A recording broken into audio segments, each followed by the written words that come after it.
selamat berjumpa kembali Sobat Investasi Indo Sterling Asset Management. Kali ini berjumpa kembali dalam podcast Investment Note bulan April 2021. Untuk kalian yang belum subscribe channel ini, untuk perkembangan channel ini silakan untuk di-subscribe maupun untuk di-like. Dan kalau ada pertanyaan bisa di-komen di channel dari Indo Sterling Asset Management. Dalam Investment Note bulan April ini kita akan membahas mengenai data-data ekonomi di bulan Maret, apa aja yang terjadi, perkembangan COVID, perkembangan recovery ekonomi dari seluruh dunia, terus di dalam negeri juga ada perkembangan pasar saham maupun obligasi, dan yang terakhir perkembangan dari performan dari reksadana yang dikelola oleh Indo Sterling Asset Management. Seperti biasa saya ditemani oleh Ibu Trianti Kusmaning Tias sebagai portofolio analis PT Indo Sterling Asset Management serta Bapak Ibrahim sebagai portofolio analis PT Indo Sterling Asset Management. Untuk mempersingkat waktu, saya persilakan Ibu Trianti untuk membawakan presentasinya.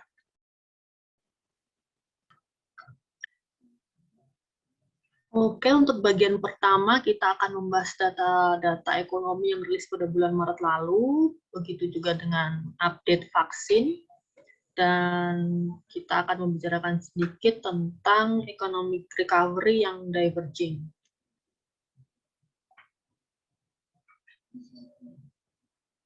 Selanjutnya.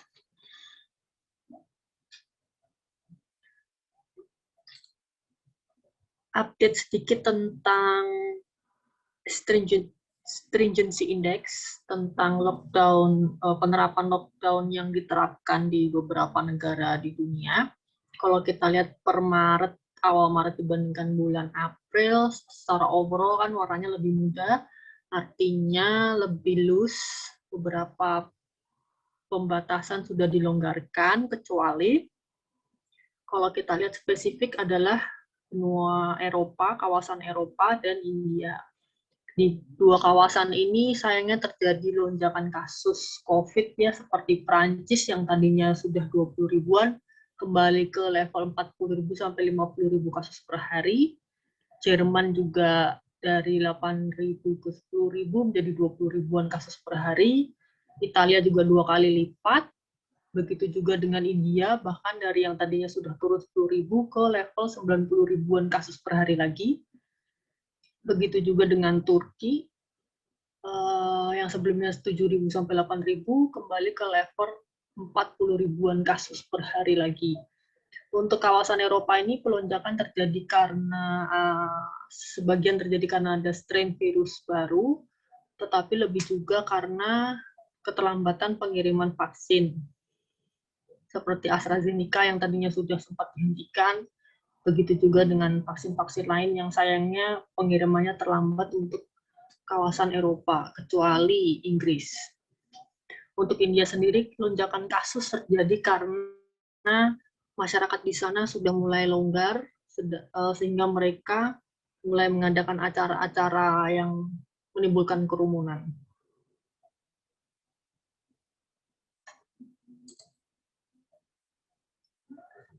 Kalau ini membahas mengenai progres vaksin sendiri, yang tervaksinasi per 100 orang, kita masih melihat kecenderungan didominasi perkembangannya lebih cepat di negara-negara maju, seperti Amerika Serikat sendiri, dari awal Maret sampai awal April, hampir 2 kali lipat, juga dengan Inggris.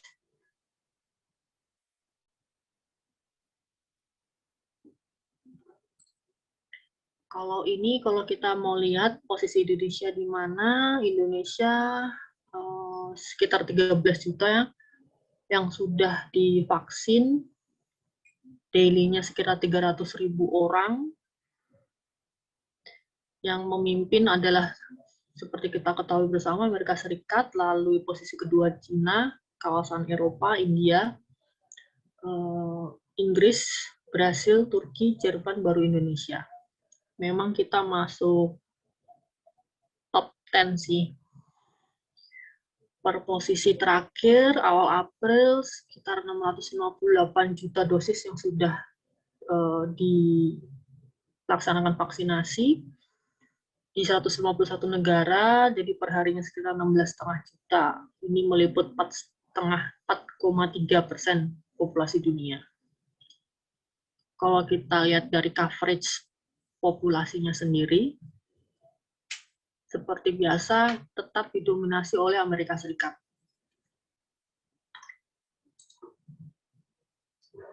Berikutnya kita akan membahas sedikit berita dari IMF yang mengupgrade economic growth untuk 2021-2022, outlook-nya secara global.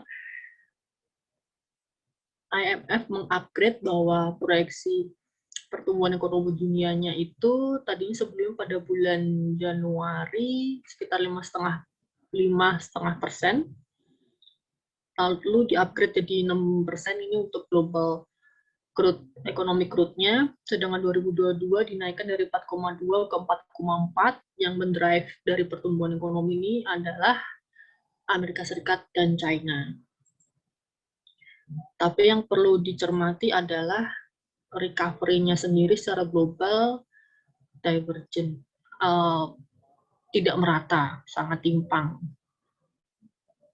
Kalau dibandingkan antara negara maju, dibandingkan negara maju dengan negara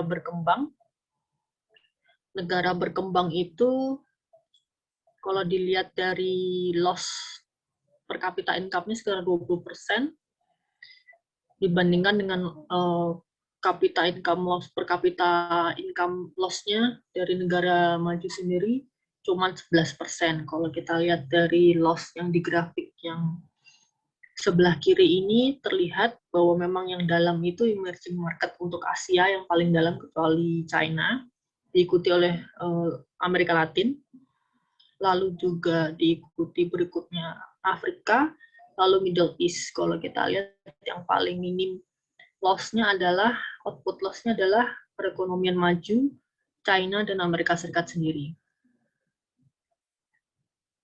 Dan kalau kita lihat memang koreksinya dari yang garis ini, kita lihat dari yang titik-titik dibandingkan garis lurus, memang yang paling terjadi penyesuaian paling dalam pasti adalah emerging market. Exclude China yang kuning ini, selisihnya yang paling jauh. Next-nya. Nah, bahaya dari recovery ekonomi yang timpang ini adalah seperti tadi kita bicarakan bahwa Amerika Serikat yang memimpin pemulihan. Nah, ditakutkan dengan pemulihan ekonomi Amerika yang cepat ini akan menimbulkan kenaikan tingkat suku bunga yang lebih cepat. Akibatnya adalah kalau suku bunga Amerika Serikat ini lebih cepat naiknya dari yang perkirakan sebelumnya, akan berpengaruh kurang baik bagi emerging market seperti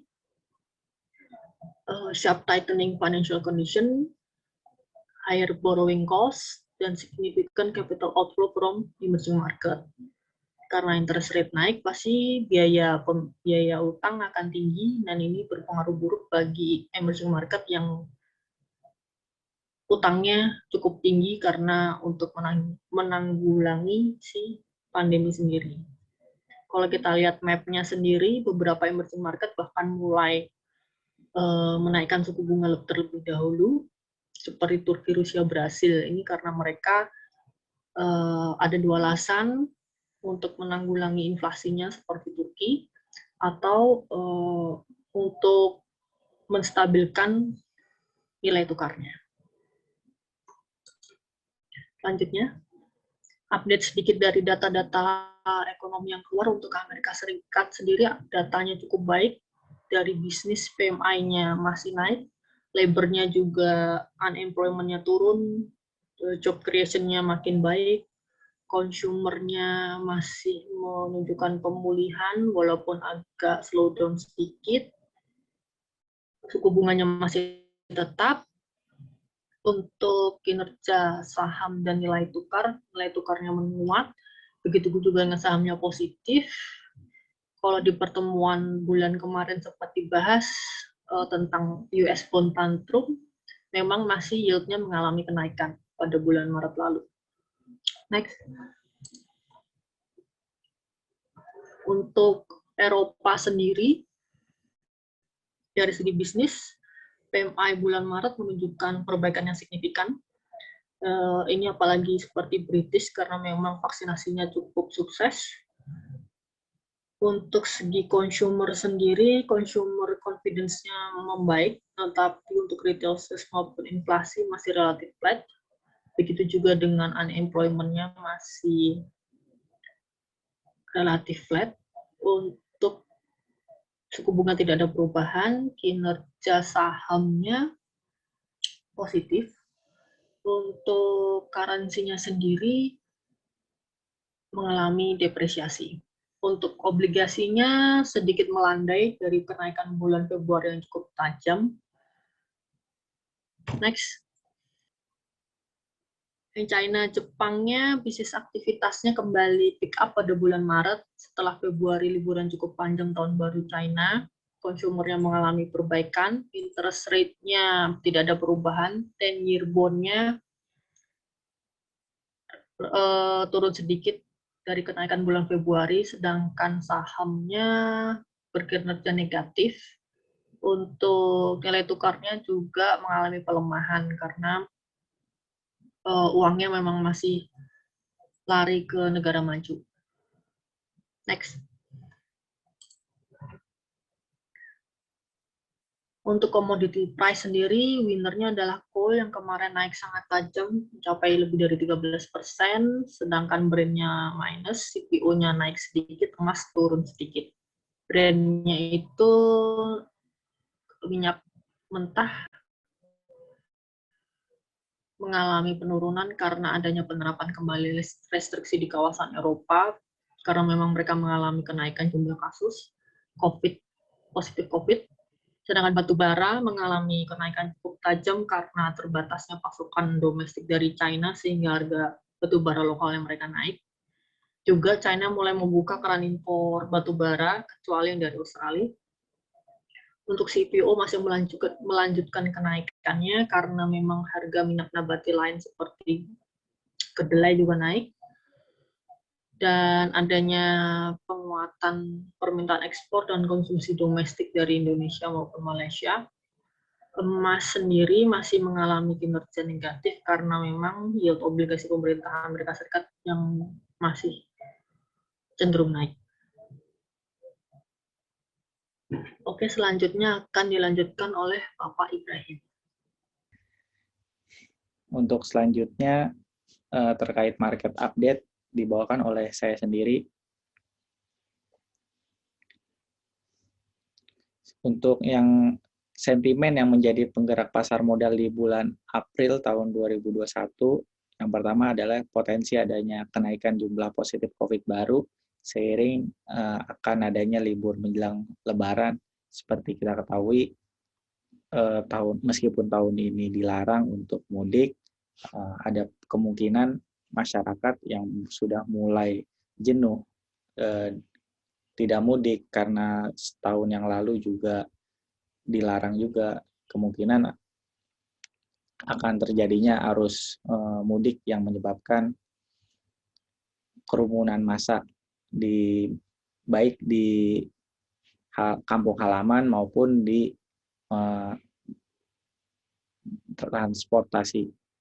Lalu yang menjadi isu kedua adalah perkembangan distribusi vaksin dan pengobatan. Seperti kita ketahui,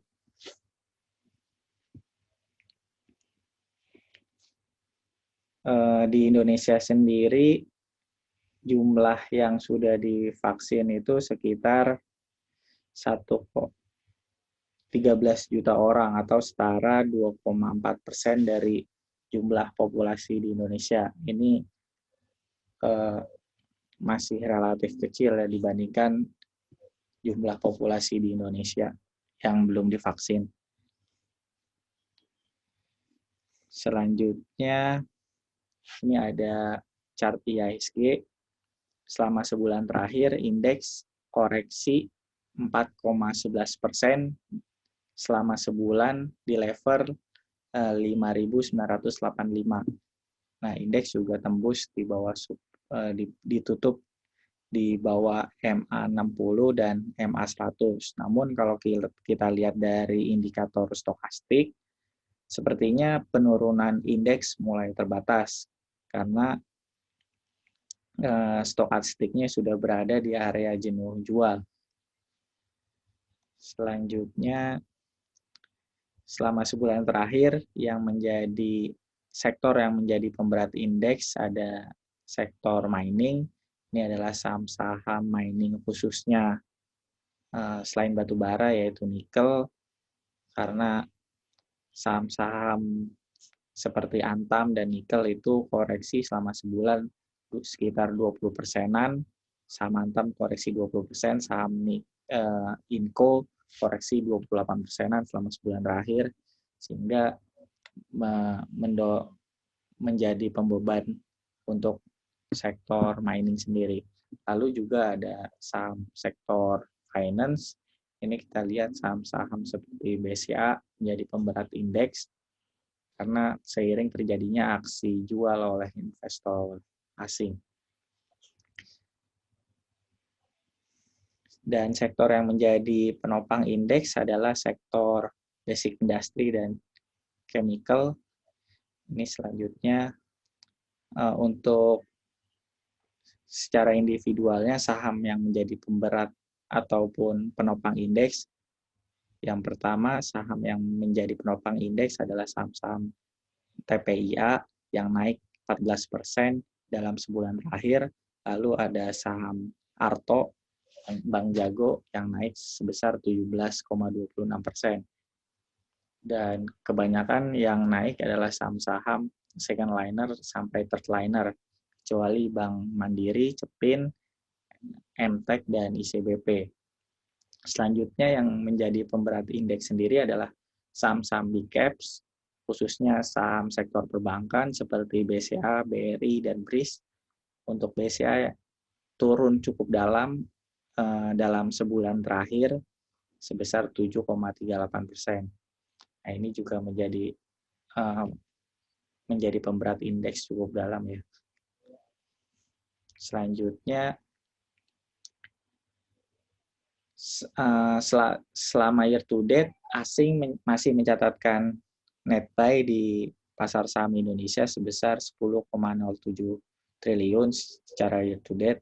Namun selama sebulan terakhir ini asing juga mulai melakukan aksi net sell ya, aksi jual, sehingga secara total akumulasi net buy pada tahun 2021 sempat turun dan ditutup sebesar 10,07 triliun, di mana tertingginya secara year to date asing pernah masuk sebesar sekitar 14 triliunan.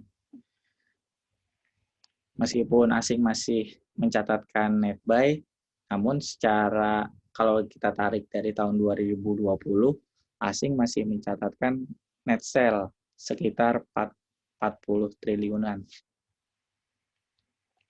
Ini terjadi akibat krisis COVID, sehingga terjadi net sell besar-besaran. Namun beberapa bulan terakhir, memang asing sudah mulai masuk di sejak bulan Desember sampai bulan Februari. Nah, sebenarnya penurunan saham beberapa bulan terakhir ini terjadi akibat aksi margin call ya.